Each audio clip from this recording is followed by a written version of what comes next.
And for the first time, kami mengikuti HR Asia Award. Dan ternyata kami bisa menang. Baru first time langsung menang. Ya.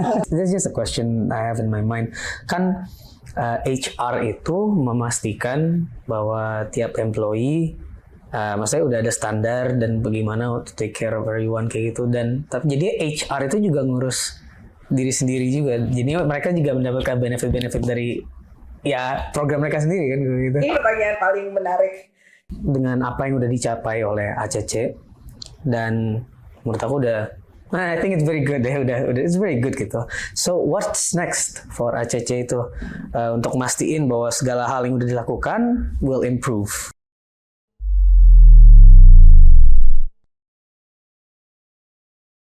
Halo teman-teman, welcome back to an episode of the Dobrak Podcast di balik obrolan karyawan. Dan kayaknya teman-teman belum pernah dengar suara gue, jadi di sini gue akan perkenalkan diri gue sendiri dulu. Gue Daryl dan gue berasal dari Universitas Katolik Parahyangan dan gue di sini mewakili radio kampus yaitu Unpar Radio Station. Gue dari Fakultas Hukum angkatan 2020. Dan kebetulan di sini gue ditemenin oleh Ibu Esther yang dipersilahkan untuk memperkenalkan diri, Bu Esther. Oke, Daryl. Jadi saya Matilda Esther Atinsulu. Saat ini saya menjabat sebagai direktur di Astrea Credit Company. Oh, direktur udah. Direktur HRD. Oh, direktur HRD. Capital tepatnya. Iya, tetap gimana? Iya. udah berpengalaman. Banyak ya fungsi-fungsi yang lain ya. Udah berpengalaman berarti, Bu Esther. Iya. Oke, aku tuh di sini tuh mau untuk konteks podcast ini. Kebetulan aku tuh lagi ngunjungin ACC dan ternyata ACC itu baru menang HR Asia Awards 2023. Dan penghargaan yang didapetin oleh ACC itu Best Companies to Work for in Asia, Most Caring Company, dan Digital Transformation ya. Dan sebelumnya aku mau jelasin dulu nih HR Asia Awards itu apa ya? Jadi ya HR Asia Awards itu program pengakuan penghargaan bagi organisasi-organisasi di Asia yang diidentifikasi oleh karyawan sebagai salah satu pilihan company yang terbaik di Asia. Nah, penghargaan ini ditujukan untuk perusahaan di seluruh Asia dan mengakui perusahaan-perusahaan ini dengan praktik HR terbaik dan juga budaya kerja yang sangat baik dengan tingkat keterlibatan karyawan yang cukup tinggi ya. Aku mau langsung nanya nih ke Bu Esther ya. Selamat ya Bu Esther atas penghargaan yang udah diterima oleh ACC dalam acara HR Asia Award 2023. Aku nanya sendiri ke Bu Esther ini, bagaimana perasaan Bu Esther pas mengetahui bahwa ya ACC memenang award itu? Oke, kalau bicara perasaan ya, mungkin lebih tepatnya adalah apa yang kami pikirkan ya. Pada waktu kami memperoleh atau mendapatkan penghargaan HR Asia Award ini. Jadi menjadi satu hal yang selalu dilakukan oleh Astrea Credit Companies (ACC) untuk kami bisa tahu bagaimana praktek ke-HRD-an yang kami lakukan. Dan untuk kami bisa mengetahui bagaimana kami menjalankannya, setiap tahun kami upayakan melakukan benchmark. Dan salah satu bentuk benchmarknya itu adalah dengan mengikuti awarding. And for the first time, kami mengikuti HR Asia Award. Dan ternyata kami bisa menang. Baru first time langsung menang. Jadi memang menjadi satu kebanggaan, tapi pada saat yang bersamaan juga ada banyak hal yang menjadi masukan buat perusahaan kami tentang apa yang sudah bagus dilakukan dan apa yang masih menjadi PR untuk diperbaiki, Daryl. Wow. Jadi teman-teman dengar gak itu? ACC baru pertama kali lo join HR Asia Awards tapi terus langsung menang. Itu udah bagus banget ya. Tapi aku mau nanya ini karena di kepala aku tuh kalau menang award gitu kan dari kompetisi terus ya lomba sih dihitungnya. Kalau di kepala aku ya ini agak simple minded cuman this is what I think gitu. Dan jadi bisa gak tolong jelasin Bu Esther untuk aku emang benar pengen tahu gimana sih proses menangin awardnya itu, karena tadi kan juga dibilang sama Bu Esther itu tentang benchmark ya, benchmark company ini berdiri dibandingkan sama yang lain kayak gimana sih? Ya. Dan itu tuh ngelihatnya tuh dari mana? Kalau ngelihat dengan join kompetisi HR Asia Award itu gimana bisa tahu posisinya di mana tuh. Oke, ikut awarding untuk praktek keahlian nggak sama seperti kita kebayang ya ada lomba rame-rame di satu hall gitu kan. Tapi lebih banyak sebenarnya proses yang kami lakukan. Yang pertama tentunya kami mengikuti pendaftaran, jadi mengikut sertakan. Kemudian kami tentunya akan mempersiapkan data ataupun informasi yang memang akan menjadi bahan penilaian. Nah, informasi ini kemudian nanti akan summarize karena kami akan mengisi semacam pertanyaan atau questionnaire dan juga ada proses presentasi. Jadi menjelaskan kepada penyelenggara mengenai apa yang kami lakukan. Nah, setelah dilakukan itu juga pada saat yang bersamaan paralel itu ada questionnaire. Karena mereka nggak cuma mendengarkan dari sisi human capital ngomong apa, tetapi what people atau what employee feels dan apa yang mereka jalankan. Nah, itu kemudian dua hal yang akan dikombin menghasilkan satu penilaian terhadap perusahaan kami, dan nanti penilaian terhadap perusahaan kami ini akan dibandingkan tentunya dengan penilaian dari perusahaan yang lain. Oke. Jadi emang ada prosesnya sih kayak presentasi, terus ada questionnaire itu. Ada. Oke. Q&A-nya tentunya ada. Ya. Questionnaire-nya gitu, jadi kan mengisi juga. Jadi ada sulit ya untuk kita nyikap. Iya, ngerti. Ini tuh untuk kompetisi ini tuh jadinya prosesnya tuh berapa lama ya? Karena pengen tahu aja, karena tentunya kan ada presentasi, terus ada questionnaire, ada Q&A, itu kan prosesnya tuh bakal lumayan lama untuk evaluasi sama tim HR Asia Award-nya ya. Jadi itu is it like daftar hari ini baru tahu menang atau enggak tuh tahun depan atau bukan akhir tahun atau kayak gimana? Ada beberapa periode tentunya, dari pertama kali pendaftaran, persiapan materi, sampai dengan kami submission, kami presentation, sampai dengan akhirnya kami mendapatkan informasi dan acara penghargaannya. Jadi itu in months. Oke. So it was proses pertama sampai dengan akhirnya kami mendapatkan informasi hasilnya dan kami ikut di dalam ajang penghargaannya. Oke. Aku tadi mau nanya deh, tadi Bu Esther bicarakan tentang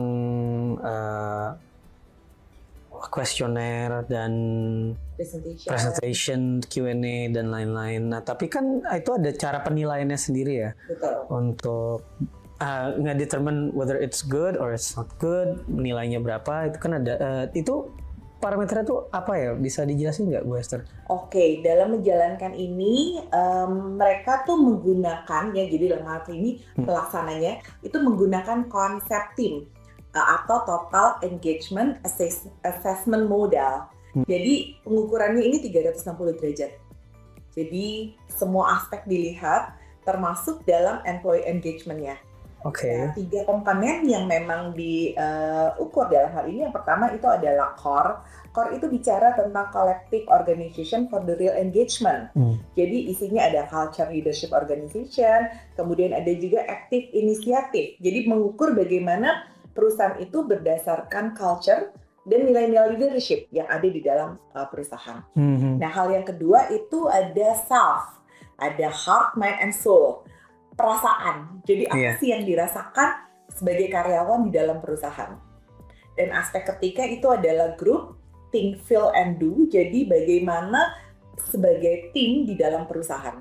So, kalau yang grup itu tuh lebih teamwork, lebih bicara teamwork lah. Iya, jadi bicara bagaimana bukan cuma sekedar individu, tapi as a team.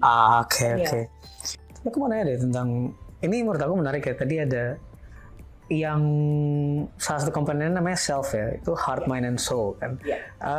Aku agak kebayang nilainya itu maksudnya tuh kayak gimana, Bu Esther bisa ngejelasin nggak? Iya, jadi memang dalam kita melihat praktek human capital yang ada di dalam perusahaan, sulit kalau kita melihat hanya sekedar dari peraturan atau policy atau kebijakan apa yang ada di dalam perusahaan. Karena sometimes sesuatu yang diatur dalam hal kebijaksanaan itu belum tentu dirasakan sebagai bentuk kebijaksanaan bagi karyawan. Makanya penting untuk melihat bukan cuma aspek regulation-nya, tetapi what people, what employee feels about the company, about the regulation, about the proses yang dijalankan.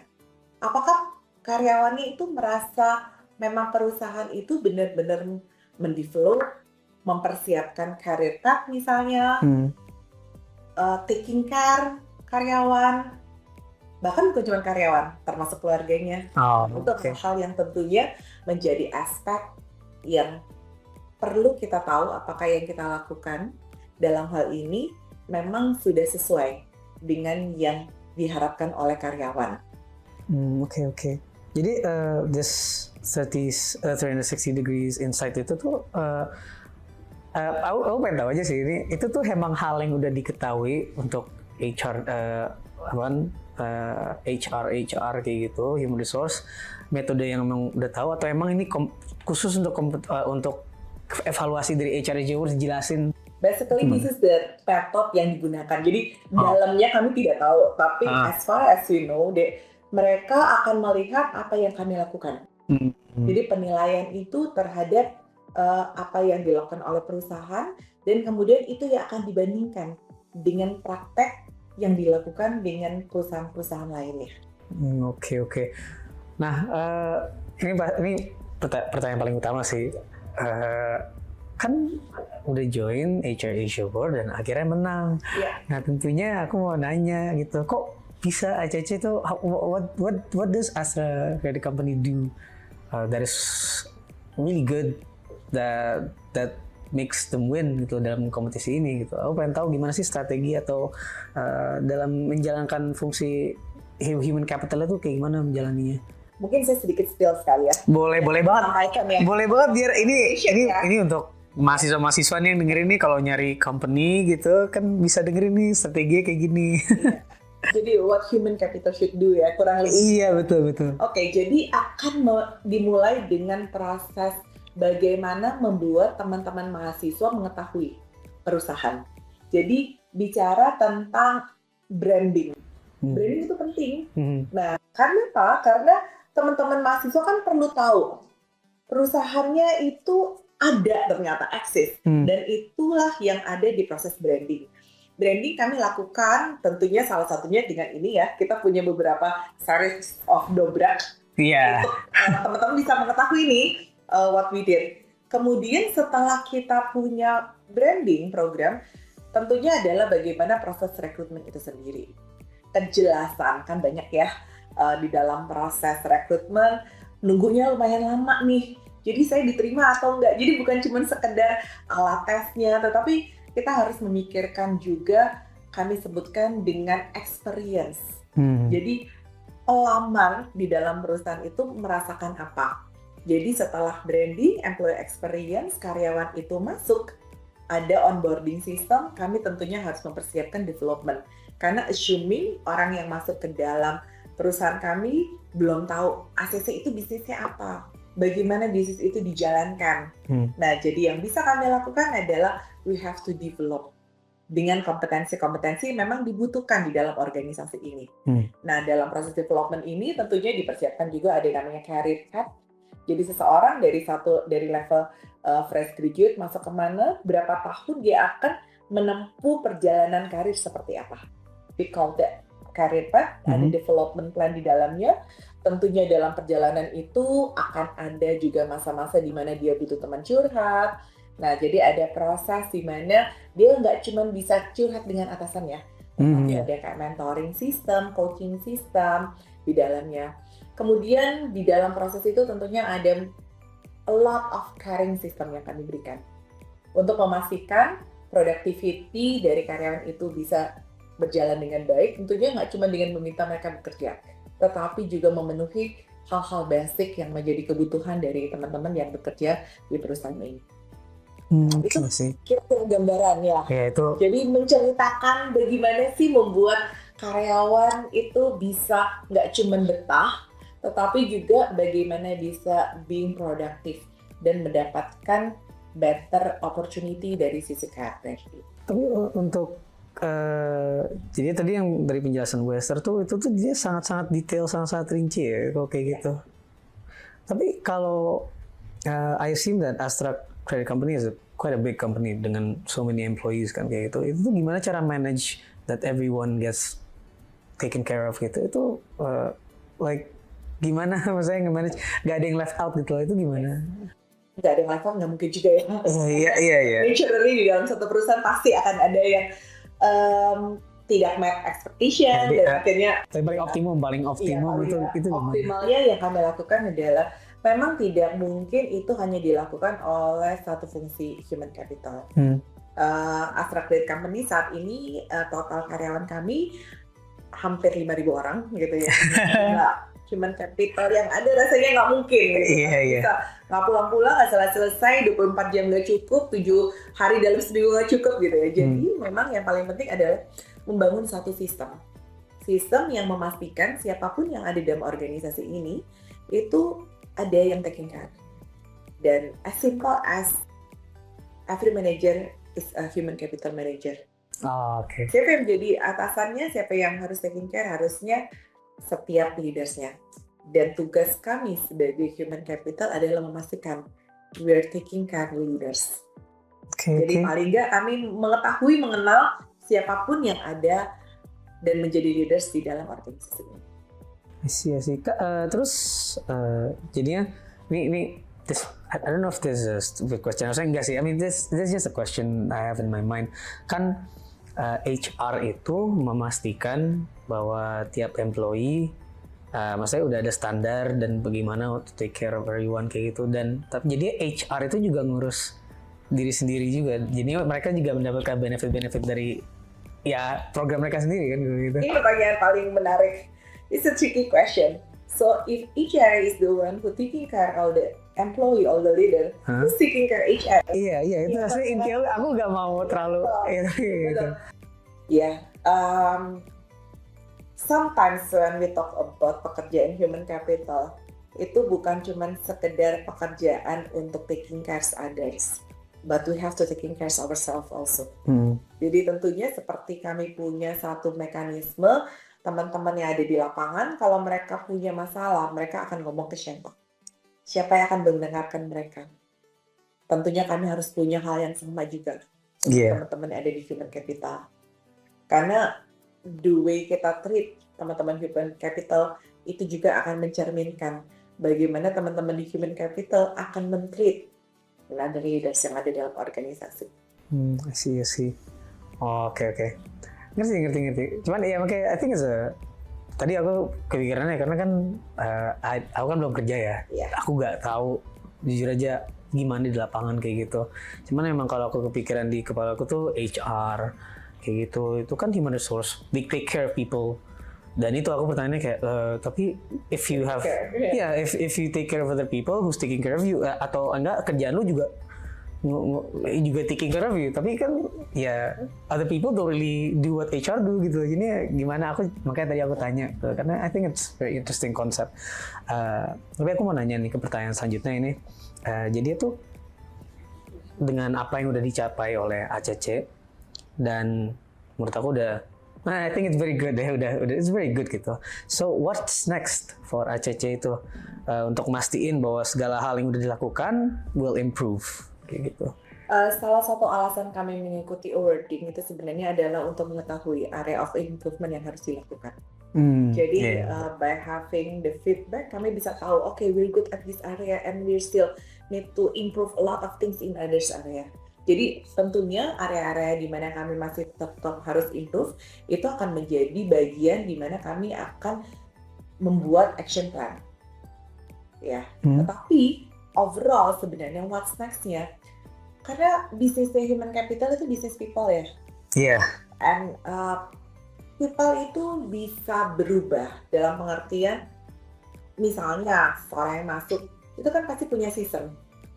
Fresh graduate masuk 3 tahun, 4 tahun menikah, punya kebutuhan. Ya. Jadi bagaimana kami pun nggak bisa melihat bahwa that's all. This is it, udah cukup. Tapi kami harus tetap taking care dengan melihat perubahan yang ada.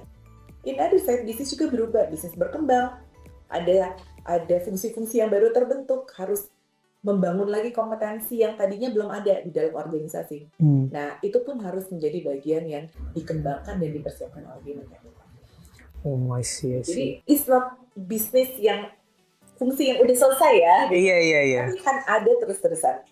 Belum lagi kita akan ngomongin dengan peraturan perundang-undangan yang ada perubahan yang harus di-adjust. Dengan tren yang ada, bagaimana kami mengadjust praktek yang kami lakukan.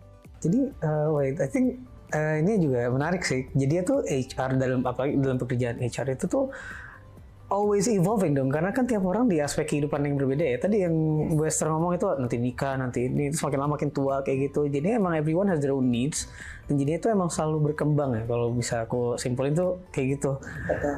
Betul. Jadi pada waktu misalnya kami taking care, dia udah baik-baik aja, tapi bisa jadi season of life dari karyawan tersebut berubah. Iya. Itu dia masih baik-baik aja atau enggak gitu. Jadi proses taking care-nya itu pun harus tetap berjalan terus-terusan. Jadi bisa dibilang bahwa untuk ACC ini dalam menjalankan human capital itu it's a never ending process dong kalau gitu. Karena it's always evolving, nggak akan berhenti gitu. Yes. Oh wow. Nah, pekerjaan human capital itu tidak akan pernah selesai. Pekerjaan human capital itu akan tetap ada untuk memastikan teman-teman yang bekerja di perusahaan ini nyaman, dan karena nyaman mereka akan produktif. Okay.